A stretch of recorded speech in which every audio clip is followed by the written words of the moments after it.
beli mungkin karena memang belum baru IPO, buka juga masih resist, kita cuma 2 level support resist ya. Iya, maksudnya sideways. Jadi goto memang yang mungkin sekarang menarik ya.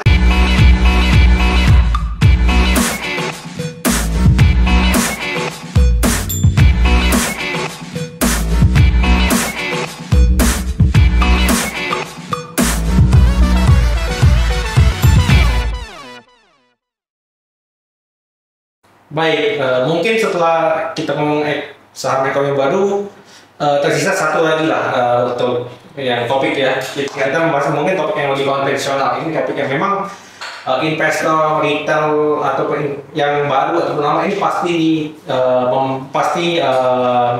memantau di sektor ini. Saham perbankan terbesar Covid Bank, BCA, maksudnya BCA, BNI, BMRI, BBNI. Ini saham memang kecintaan semua investor retail, kecintaan para manajer, institusi asing, semuanya, bahkan pengajar-pengajar saham pun dari semua kalangan juga sangat mencintai saham ini. Tapi kita tahu memang keempat saham ini sesuai dengan kenapa disukai karena naik terus tidak. Apalagi kita lihat outputnya udah jauh bertahun-tahun yang lalu kan. Apakah Wandi dia akan selalu naik? Ataukah Wandi dia akan berhenti naik? Karena kita tahu juga mungkin seperti di Amerika ya ada Tesla, beberapa bank kayak BOE, Bank of America ya itu kan sekarang kan juga harganya dibanding dulu kan jauh kan, yang tidak selalu naik kan. Tapi kan kalau di orang-orang di muka masyarakat kita selalu memikirkan banking ini selalu aman. Apakah memang demikian? Ataukah akan bernasib sama mungkin dengan saham-saham perbankan, beberapa saham perbankan di Amerika ya? Wandi juga saham-saham besar itu juga akan turun. Kalau saya lihat, kalau fundamental bagus itu akan lebih sustain sih. Soalnya kalau kita lihat di Amerika kan mereka juga apa-apa lebih agresif ya. Jadi kayak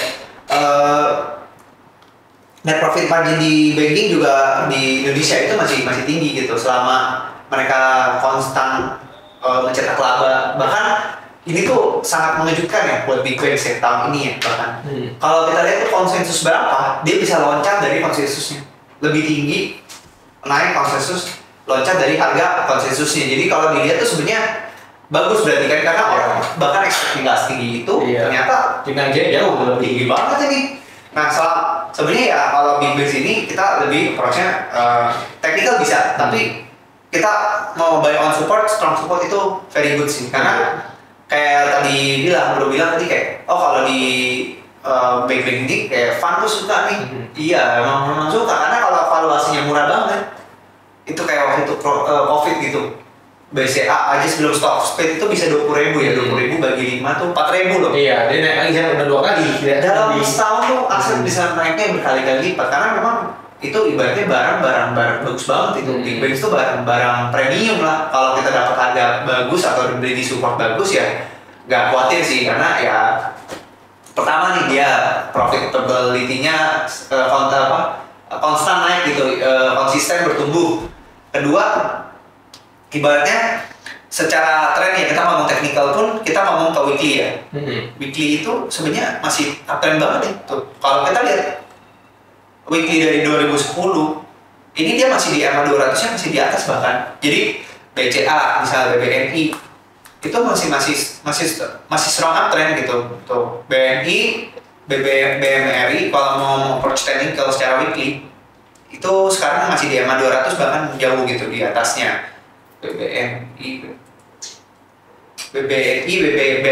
ya, BMRI masih di atas MA 200-nya gitu.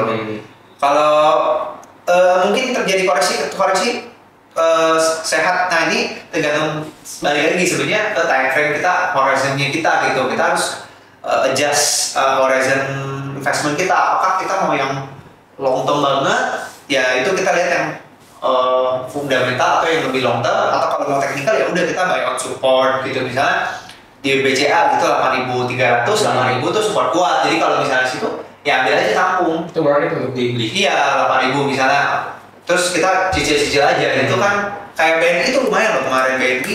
Memang naiknya luar biasa tuh. Di 8.300 support kuat.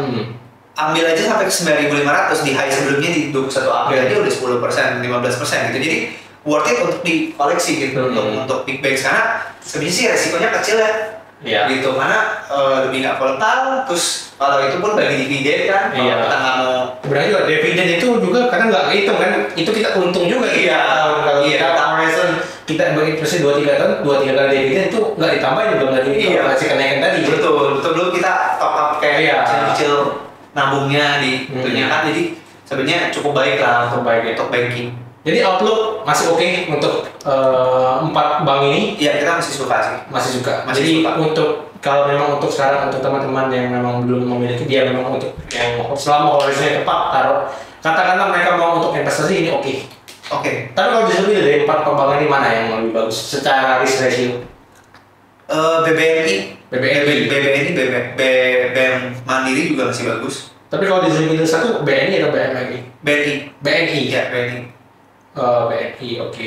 Ya karena dia dekat sama 200 sih. Oh, oke. Jadi supportnya lebih dekat ya. Kalau di yang lain mungkin karena agak jauh, risk ratio-nya nggak sebagus BNI ya. Iya, BCA tuh masih MA 200 itu masih di Bawah jauh. masih di 8.300. Oh, lumayan jauh ya. Lumayan jauh. Jadi kalau nanti dia balik ke support agak susah juga ya. Iya, soalnya biasa ya, apa yang terjadi adalah ketika dia 8.300 turun-turun dikit, biasanya kalau memang mau dijaga di atas MA 200 tuh langsung reboundnya cukup keras. Oke. Jadi itu enak sih, menarik malahan karena diambil sebenarnya. Iya. Barang-barang bagus tuh nggak mungkin gak diambil.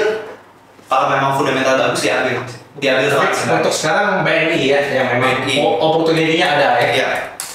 Oke. Tapi overall banking ya tetap ya. masih Bagus ya. Nah, sih. Memang kan makanya salah satu defensif juga karena dia tuh menarik ya banking. Kenapa? Beda sama construction. Kalau naik bunga bank naik dia paling pusing karena dia intensif di bunga kan di beban bunga. Benar. Begitu naik 10% coba kita dia heavy intensif kapital kan dia sekali jebret proyek berapa tahun Iya. itu utangnya tuh bisa berapa banyak kan. Meludak kan. Memang wajar which is. Iya. Tapi ketika bunganya naik bayangin berapa gede Banknya dapat. dia. Iya, benar. Bunganya dia gede. Tapi kalau bank ini bunga turun dia bisa turunin bunga dia. Iya. Bunga naik dia bisa charge ke orang. Dia kasih ke orang bisa naik. Jadi dia bisa ada batas naik Iya. itu bareng gitu loh. Bisa. Jadi sebenarnya untuk perbankan ini untuk suku bunga ini sebenarnya nggak terlalu sepengaruh kalau dari sektor lain ya. Iya. Dia bisa lebih maintain ya. Iya bisa lebih maintain. Itu mungkin economic mode-nya dia dibanding Iya. saham lain. Iya. Sektor lain ya. Satu kalau sektor banking ya lebih sensitif malah NPL. NPL tinggi kita nggak suka karena dia bakal justru ngeberatin. Mungkin di US kali ya beberapa bank itu NPL-nya tinggi dia bisa kena ke ininya Oke. profitability-nya dan itu harus dicadangkan kurang lebih kayak gitu sih. Jadi untuk sektor perbankan ini daripada lihat suku bunga kita lebih bagus mencermati NPL ya tiap emiten perbankannya ya. Itu yang mungkin lebih kita harus pahami. Iya ya ke bagaimana dia bisa menjaga efektivitas ininya dia apa kredit lancarnya dia atau kredit macetnya lah ibaratnya kayak gitu. Oke. Jadi outlook-nya bagus tadi ya. Bagus. Big Bang nggak suka ada aman lah.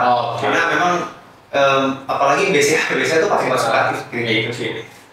Oke, tidak kerasa namanya sudah semua topik ya teman-teman yang kita bahas.